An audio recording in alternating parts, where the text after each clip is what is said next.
Good morning, good evening, and greetings to everyone wherever you are. So the next 1 hour we will do. We will talk about the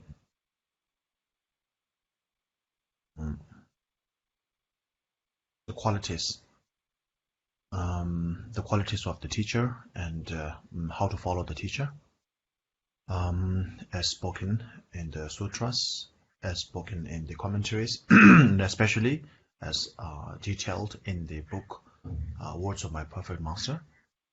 So please listen to the following teachings with the proper bodhisattva motivation, which is that the teaching that we are listening, the Dharma activity that we are participating in the next 1 hour or so, we are not doing it simply to have a good life, to have a peaceful life in peaceful moment in this life alone, but to become a fully enlightened Buddha for the sake of not just myself, but for the entire sentient beings.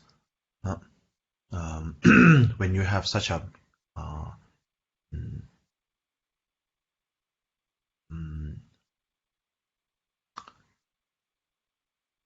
futuristic goal of attaining enlightenment for the sake of all sentient beings, when you aim for the high, your own livelihood, your own lives will certainly become more peaceful, more meaningful, and more happier.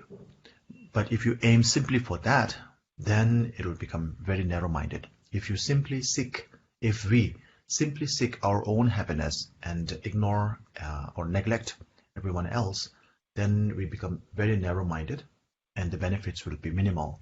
But if we aim for the entire sentient being, entire community, if you have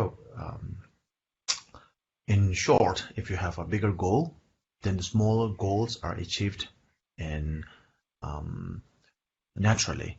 So therefore, let's shape our motivation, as we call it, shape our motivation into the bodhisattva motivation, which is to help all the sentient beings alleviate their sufferings. So if you have the book with you in English, we are on page number, I think, 147. So the particular chapter that we are following through is called how to following a spiritual friend or following a teacher. The whole chapter is about how to follow a spiritual friend or how to follow a teacher. And earlier we talked about what kind of teachers that we should be avoiding, and now we are covering the subject of the topic of what kind of teachers we should be following, and once we follow certain teacher, what are the things that we need to observe while following our teachers. Okay, now on page number 147 in English, and from the first paragraph. Actually, last week we talked about the different kind of teachers that we meet. For example, Naropa being a great master, a great an expert on Buddha's teaching, very famous and well-established teacher, Nalanda University at that time, but still found something missing, and then he went out to look for his teacher, Tilopa, and then Tilopa was nothing but an ordinary fisherman, and yet Naropa was convinced that this is the person who is able to liberate him and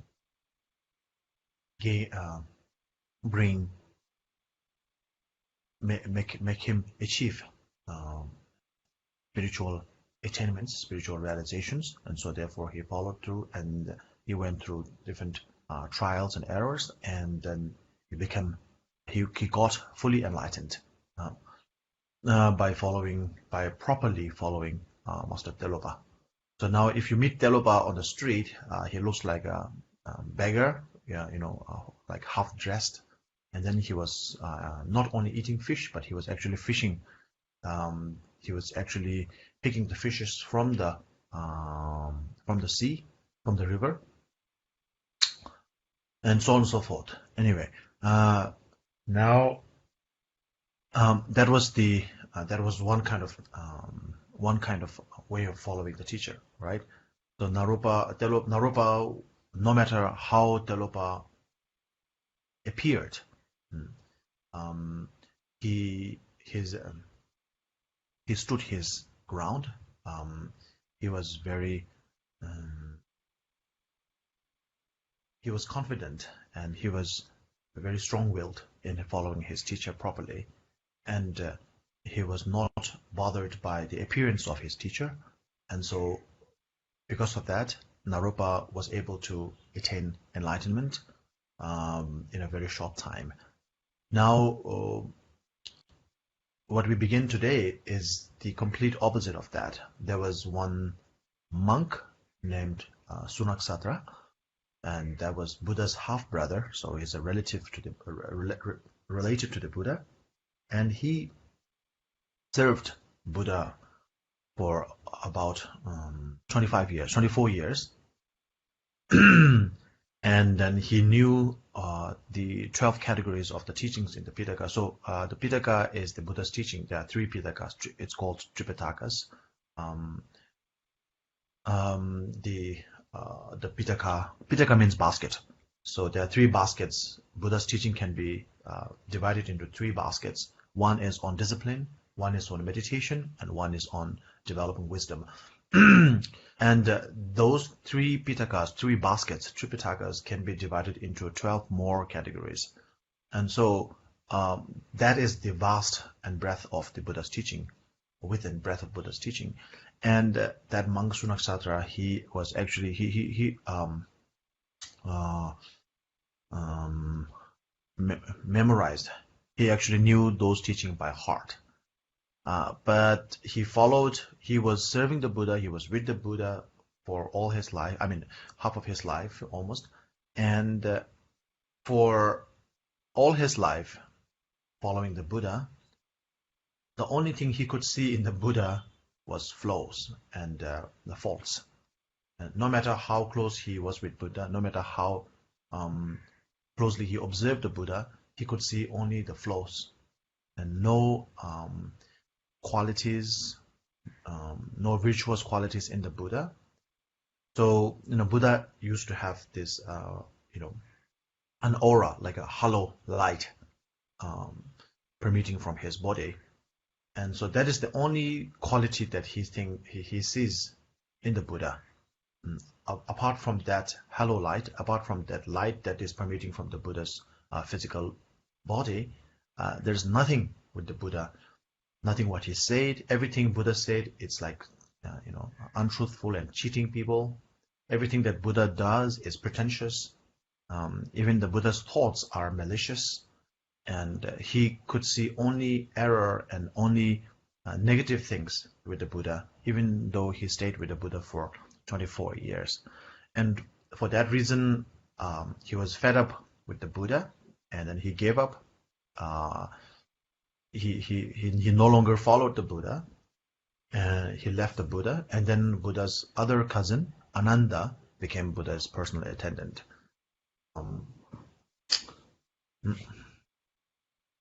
So this is a very short version of the monk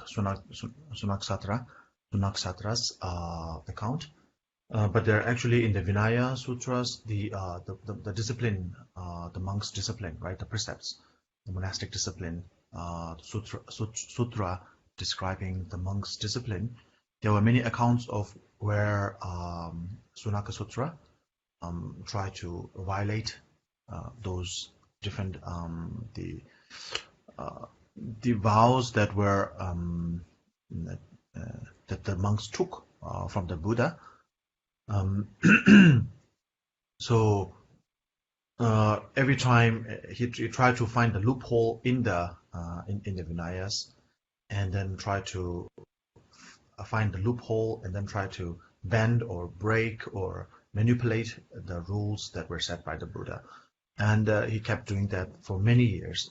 Even though he was following the Buddha, he was with the Buddha, he was, So the main point is, if you do not have a clear, pure view, pure perception of your teacher, when I say your teacher, I mean the teacher that you already followed. So as we discussed many times, I'm repeating myself again, but this is important. So before you find your guru, you should really analyze and find out all the flaws. And if there is some flaws, you should find it out. And it's almost impossible to find a perfect teacher. So as long as you are imperfect, you will see others imperfectly too. So we discussed that earlier. But you have to weigh in the imperfections and the perfections. And so the one who has more qualities than flaws, that one you should be following. And then, when you follow,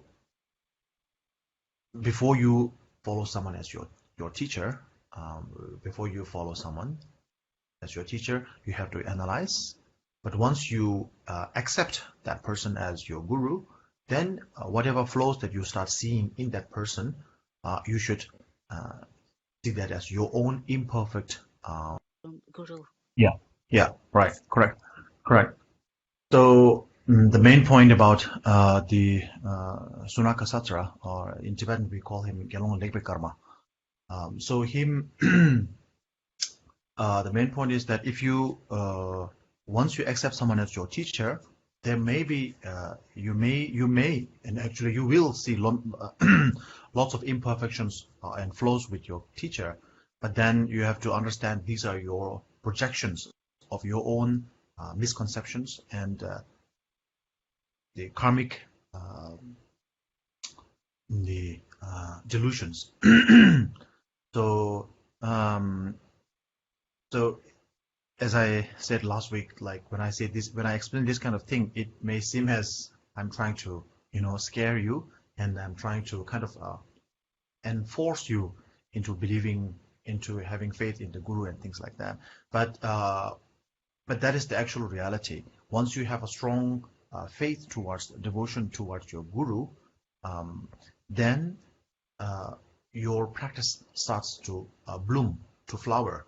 Until then, you may be very knowledgeable. So, for example, like Sunaka Satra, Buddha's own half-brother, so he was very knowledgeable. He knows all the 12 the versions of the 12 categories of the Tripitakas, the Buddha's teaching. So basically, he knows all the Buddha's teaching by heart.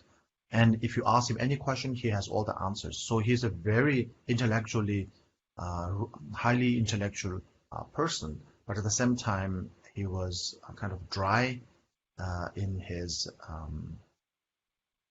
ethics, I guess, or he has no devotion towards his teacher. So therefore, no faith and no devotion, and maybe because he was related to the Buddha, he sees something like, Buddha is not better than him. So maybe he sees Buddha as his equal. In any case, he found no qualities in the Buddha. So my main point is that once, when you start to see, so this is strictly from a spiritual point of view. So when you start seeing flows with your teacher, you must understand that this is your own misconceptions being projected to other people.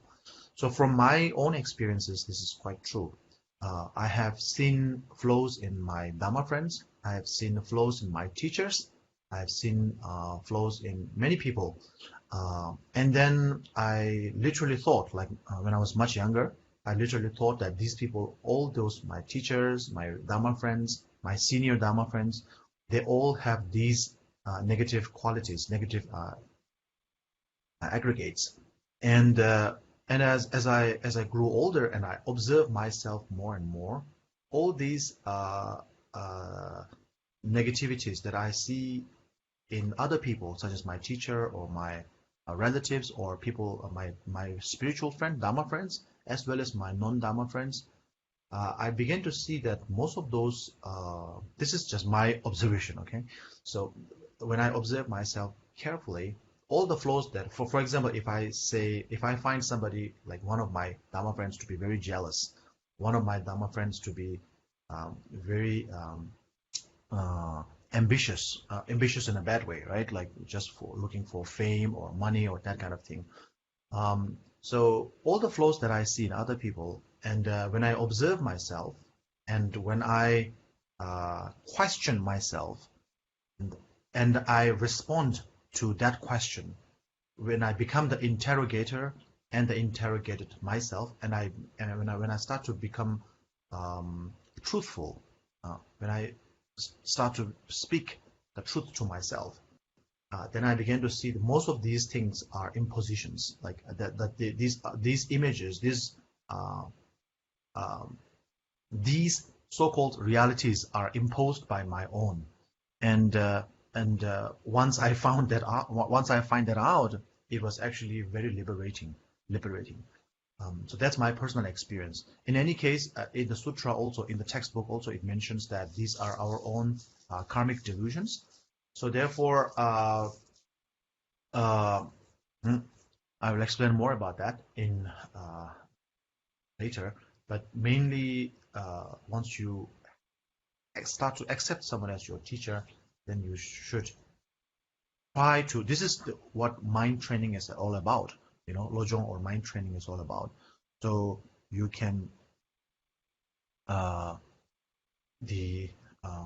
transform your mind, whatever negative thoughts, whatever thoughts that is erupting in your mind, in your mental stream.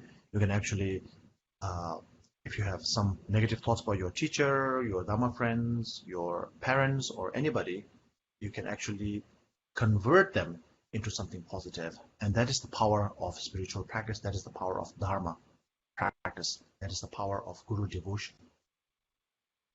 So, what happened was, so he served Buddha for Sonakasatra served Buddha for 24 years and saw nothing but flaws, faults, deceptions, and evil and ill-gotten things, and everything negative about the Buddha. Nothing positive.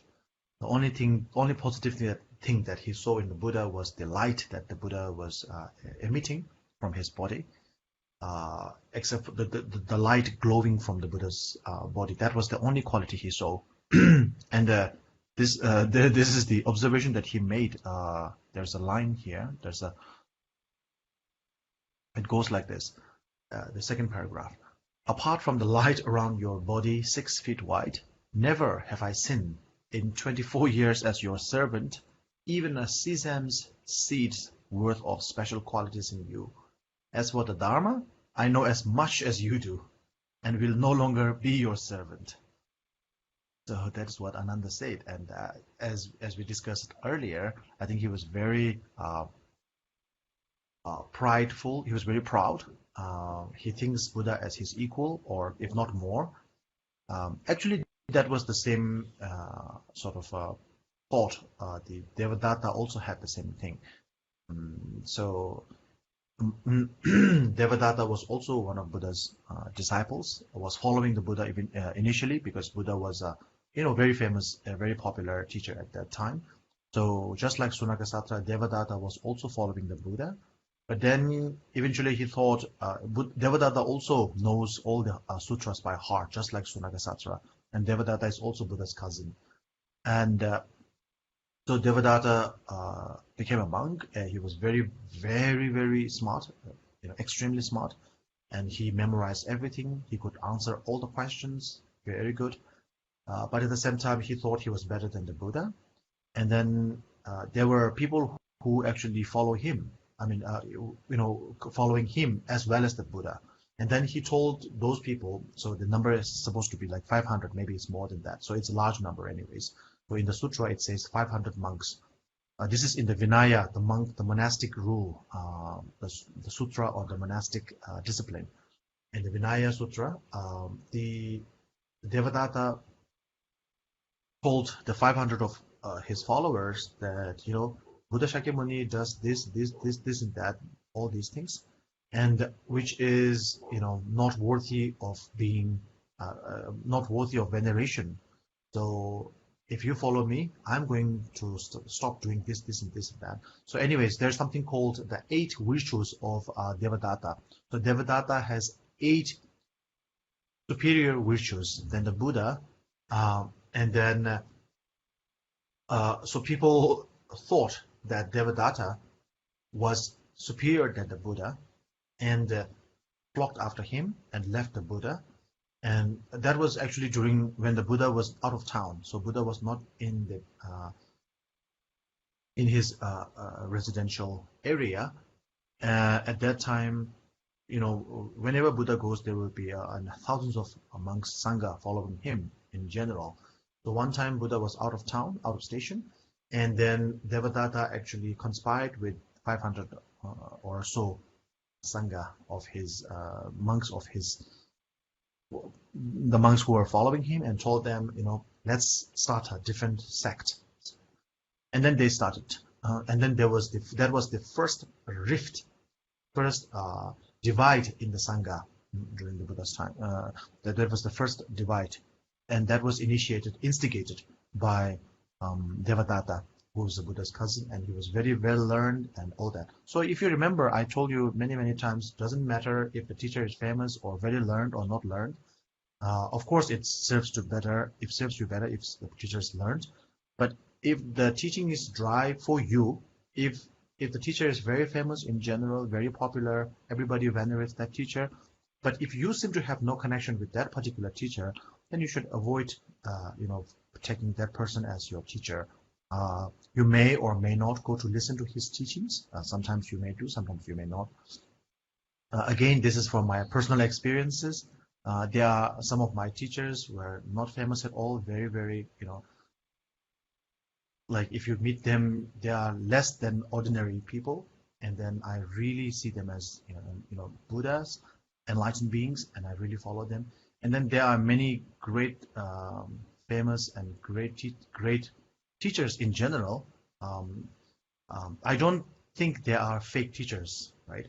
But for me, there's no connection at all, so I don't follow those teachers. Those teachers, they are very famous teachers in general, and I don't think they are fake teachers. But when I have the opportunity to attend their teaching, when I have the opportunity, I've listened to their teachings in general before, and when I had the opportunity to take them as my teacher, I decided not to, because I have no connection, no spiritual connection with them at all. So if I try to listen to their Dharma teaching, if I attend their teachings and follow their instructions, I'm quite sure that I will not be able to gain any spiritual realization. So if you remember, like that it was the same thing with Milarepa and Marpa for a very long time, right? So the main point is that you could be with your teacher for a very long time, and you could see, the only thing you could see was flows. So it was said that the monk Sunakasatra was destined to be born as a preta, as a hungry ghost. Before he died, he asked around, and then the Buddha said, he asked Ananda to inquire, and Ananda asked the Buddha and said he's going to die as a preta, and he didn't believe that. And so he was also a kind of has many spiritual qualities himself. So he was aware of his death, and so he practiced, he fasted and practiced, Nyungne and that kind of thing. And then by the end of the week, when he was about to die, he got very thirsty. His whole throat felt dry, and then he drank some water, but that he could not kind of ingest the water, something simple as water. And then he died out of sort of suffocation, asphyxiation, from the water that he drank, because the water becomes somewhat dry, and it kind of suffocated him, and he died like that. He died like that. So let me just finish with one line at the last paragraph, which is, without having mastered your own perceptions, To look for mistakes in others is an immeasurable error. Although he knew the 12 kinds of teachings by heart, the monk Sunaksatra, consumed by the power of evil, saw the Buddha's actions as deceitful. Think about this carefully and correct yourself.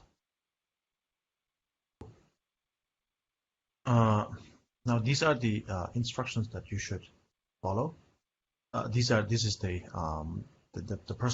procedure of how to follow your teacher. Okay. So let me just read the line. So we are on page number 148, and that's the first paragraph. If your teacher appears angry, conclude that he has sin, a fault in you, ripe for correction with his rebukes. Confess and vow never to repeat it. Thus, the wise will not fall under the power of Mara. So basically, if you see your teacher appearing angry or kind of in a bad mood, it's better to take that as seeing a fault in one of your actions. So one of our teachers, he is passed away now. He when his own teacher becomes angry, so he said this is what he do. When his teacher when he said when his teacher is in a good mood, then he is the Genrisic Kuan Yin, Avalokiteshvara. And when he is in a bad mood or angry, then he sees his teacher as Mahakala. So basically, Mahakala is the wrathful form of Genrisic, right? So when his teacher is in a good mood, he is able to visualize, envision his teacher as Genrisic in the form of his teacher, speaking to him, being with him, and all that. And when his teacher is angry or scolding him and things like that, he would see his teacher as a Mahakala, very wrathful, angry face and all that. So basically, the thing is, if our teachers become like perfect, right? Then what will happen? You have to be honest with us, right?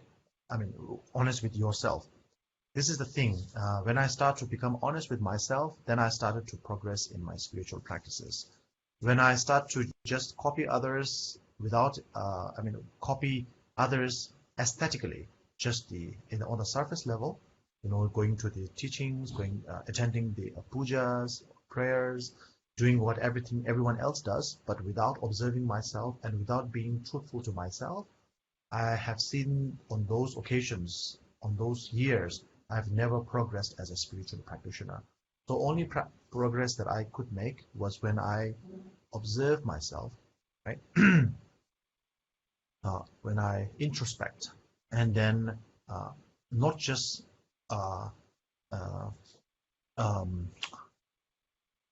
not just introspect, not just observe yourself, but observe yourself in a truthful manner.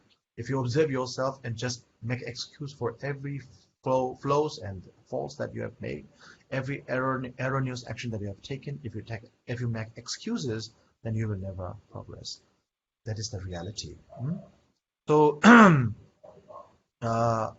so the thing is, in order to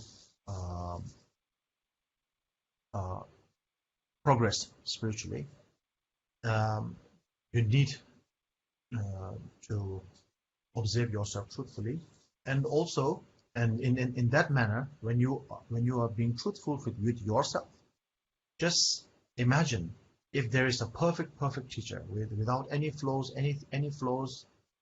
without any imperfections, will you be able to kind of imitate that teacher, emulate that teacher? If the teacher has no flaws at all, if the teacher has no wrongdoing and nothing wrong, and becomes too perfect, the teacher will become too distant from you. If the teacher does not, let's say, engage in gossip, a little bit of gossip, or listen to if the teacher doesn't listen to your mundane wailings, meaning whatever small complaints that you have about your life, your wife, your family, this kind of thing, If the teacher does not listen to any of those things, if the teacher does not attend to any of those things, if the teacher acts way beyond and above your everyday and normal perceptions, then you will think so high and too high of the teacher, and there will be a disconnection, distance between you and the teacher. So when the teacher has flaws, when the teacher makes mistakes, then you can relate to the teacher because you also make similar mistakes.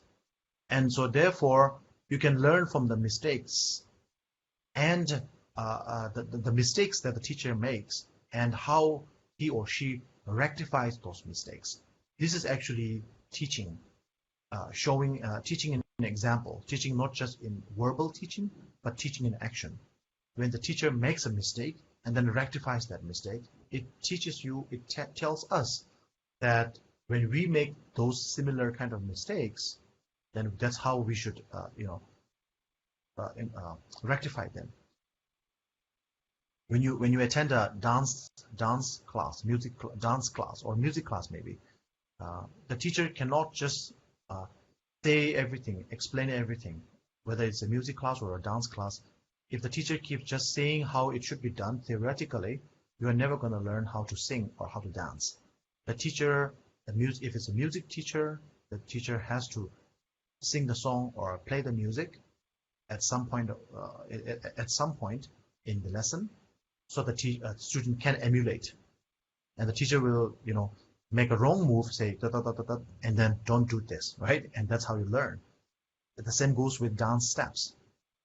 So therefore, in the spiritual sphere, in the spiritual field too, the teachers make mistakes, and we should observe those mistakes and observe how our teachers rectify those mistakes.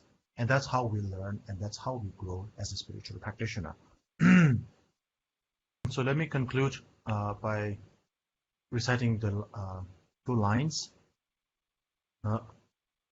So that is the 3rd paragraph on page number 148, which is how to follow your teacher, right? So do not remain seated when the teacher stands up. So for example, this is if you have attended the Dharma talks, teachings, you will always see when the teacher arrives, all the students rise up. So you are not supposed to sit when the teacher is standing. This is very generic way of respecting someone. If someone important is in the room, this is how you will do it in general.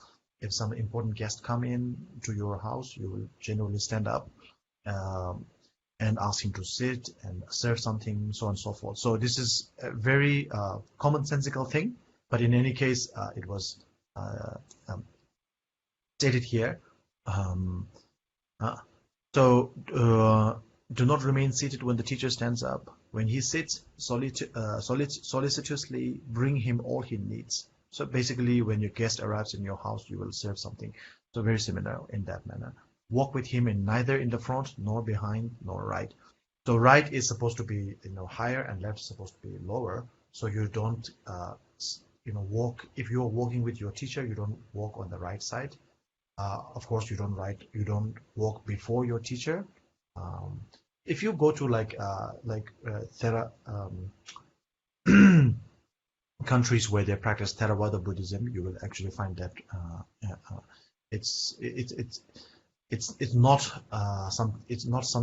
a tradition of the past. It's a very living tradition in countries like Thailand and Sri Lanka. So you will see, the lay people or the students will not walk in front of the teacher, of the monks. They go behind, not on the right side, on the left, and so on and so forth. And if there is a danger for the teacher's life, then you actually have to go before the teacher, and to not to disrespect his mount or seat. So you don't sit on the seat that the teacher sits, and then you don't ride on the horse or the mount that the teacher has, and you do not slam the door loudly in front of the teacher, and then you don't. The posture should not be something of vanity, meaning like anyway, so in traditionally Buddhist culture, you don't see that often, but in culture that is like in non-Buddhist, new to Buddhist, you will see people when they listen to the Dharma talks, people will be attending when they attend Dharma talks, you will see them extending their legs in front of the teacher. And so from a traditional point of view, that is seen as a disrespectful way. But for people who come to Buddhism anew, afresh, they may not have a disrespectful sort of most of the time they don't have any disrespect for that. It's just they're not used to sit in a cross-legged way, and that's how they just point the fingers. And so if you are traditionally if you know the way, then you should not do it, right? If you should not point your feet towards the altar, towards the Buddha, out of respect, basically. And then avoid lying to your teacher. And laughter, meaning like laughing in as a form of ridiculing, right? Like ridiculing your teacher. The teachers make mistakes. For example, a lot of teachers that come to the West or in other countries that don't speak. Many of our senior teachers, they speak no more than one language. So if you ridicule them for not being able to speak in English or Chinese or Vietnamese or something like that, then it's not correct. So things like that. And irrelevant talk, meaning gossip, leading to more problems. When you engage in gossip, sometimes gossip can be a way of like unwind yourself. I don't know, but if you engage in too much gossiping, then you make more, you spice things up a lot more than it is, and then everything everything turns worse from bad. Anyway, so you must serve to your teacher with a full composure of body, speech, and mind, meaning like respectfully, speaking softly, and so on and so forth. And also mind should also be soft. If you have a very negative mind and speak with a very soft speech, that doesn't actually work. So basically that's how you do that. And then do not another line is, do not treat as friends those who criticize your teacher or hate your teacher. Change their mind if you can. If you speak freely with them, the powerful influence of their wrong action will harm your own samaya. So there are two things. If you have a very strong conviction, faith, and devotion towards your teacher, nothing can shake it. Then it's okay to challenge others who criticize your teacher. If not, then do not engage in conversation about your teacher with these people, because they might actually turn your mind and make you lose devotion and all that towards your teacher. So you don't want to engage with that. If you are strong enough, then you can challenge or just sit silently. But if you're not strong enough to listen to criticism about your teacher, then it's better to avoid such conversation. And in today's time, nowadays, there are a lot of, in the social media, a lot of things are being said about different teachers. So if you have a very strong devotion towards your teacher, if you have an unshakable devotion towards your teacher, you can listen to other people criticizing your teacher, and then you can actually have a very balanced understanding of how the situation is. But if you don't have a strong enough conviction, then it's better to avoid such things. Don't watch those kind of videos or posts or things like that, because that will actually really I don't know, make you fall off the grid. So, any questions? Yes, we have some questions. Please go ahead. The first question, prostrate to Rinpoche La. Though Sunasatra had a gravity negative karma from his previous lives, but why didn't Buddha release Sunat Satra from the Preta realm. Thank you, Rinpoche. So, very good question. And the answer to that, simple answer, is that Buddha has no power to do that. Yeah. Buddha, we talk about Buddha being all-powerful and, has the ability to do everything once you become Buddha. But at the same time, Buddha becomes powerless at that point. Now, to go into more detail, this is the thing.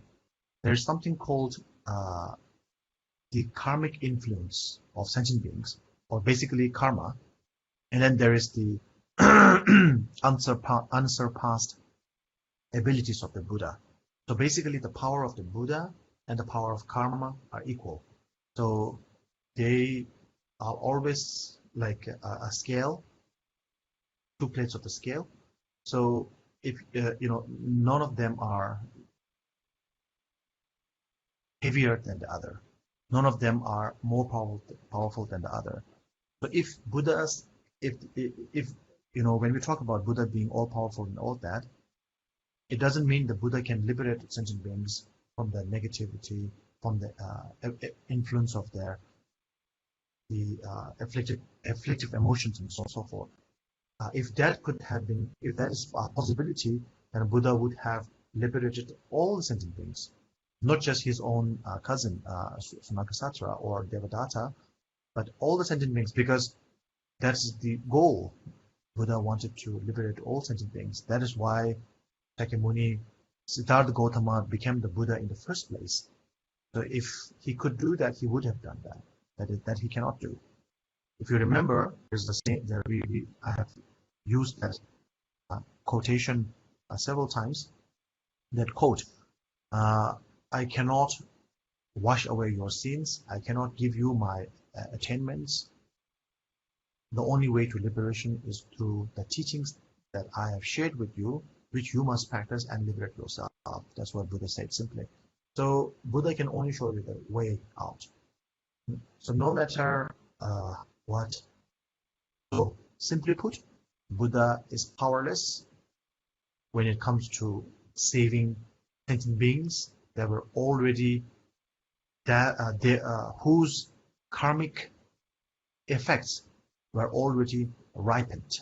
So when your karmic effects are ripened, if you are born in the hell realm, Buddha cannot do anything.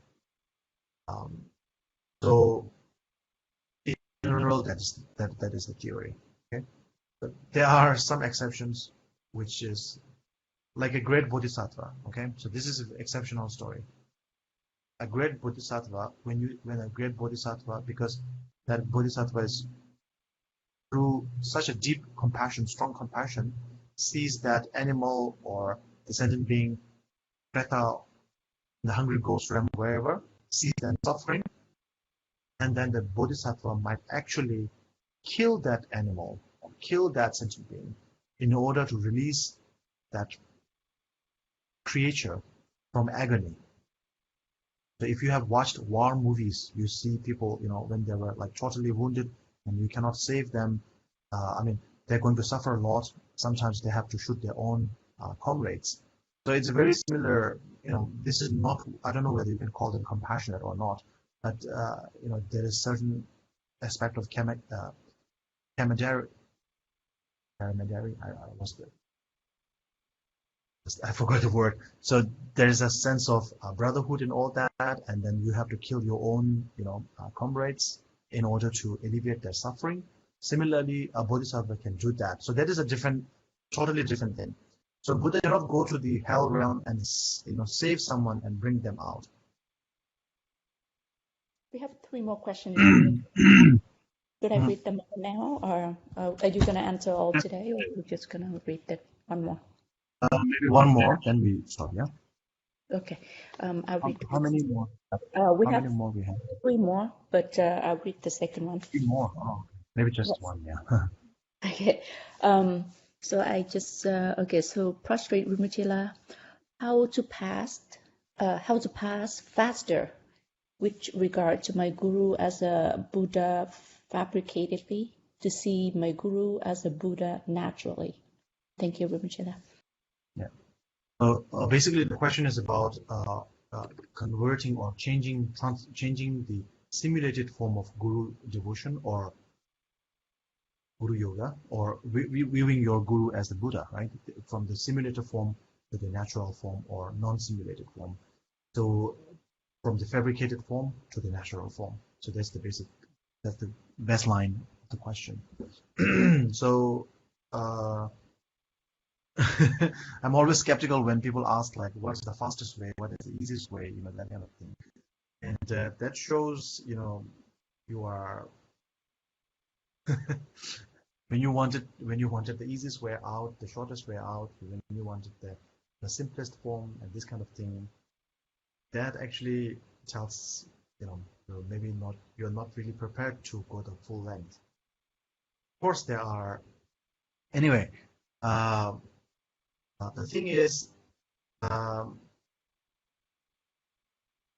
you have to build your guru devotion in the simulated form, the fabricated form, and you have to train yourself very hard.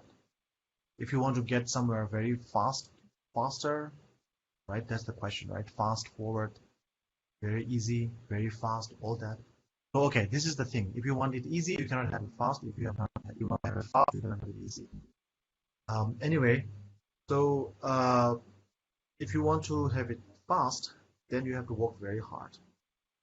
Then whatever flows that you see in your guru, you must see that as your own. There's no other way around. There's no beating around the bush, right? So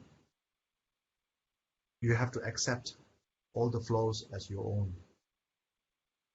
This may seem very, it may also seem kind of like demotivating to some people, and maybe it may sound like I'm using scare tactics, but that's the reality. If you really want to, improve on your guru devotion, if you want to have quick result, then you have to train very hard in the simulated form.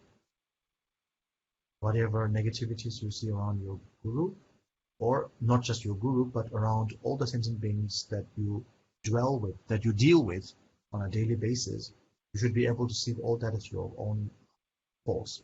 Now, this doesn't mean you should demotivate yourself. It doesn't mean you are a very bad person and everybody is a good person, and so therefore you should like spit on yourself, throw yourself down to the garbage and dirt and things like that. That's not the thing. Whatever flows and problems and issues that you are having when you deal with other people, your guru and so on and so forth, it is not externally out there. It is actually in here, and you have to find it out. You have to be very truthful, very observant, very alert, and then pick them out one by one. So that is very important. Okay, I'm just going to repeat myself. When you say it's all my fault and not not others, doesn't mean you are a very bad person. Throw yourself to the into the garbage or dirt.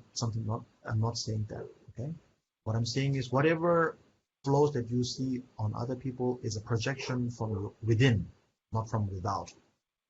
Okay, it's not external. What you are seeing, something that's externally, inherently protruding from the external world, is actually permeating from your own, from within. So you must get hold of that. Oh yeah, thank you. How many more questions do we have today? Left. Oh, we have 2 more, Rinpoche. Okay. So I will answer these questions at the beginning of next week's teaching. Yeah. Okay. Thank you, Rinpoche. Okay. All right. So now the conclusion prayer of dedication. Yewa the Dharma San.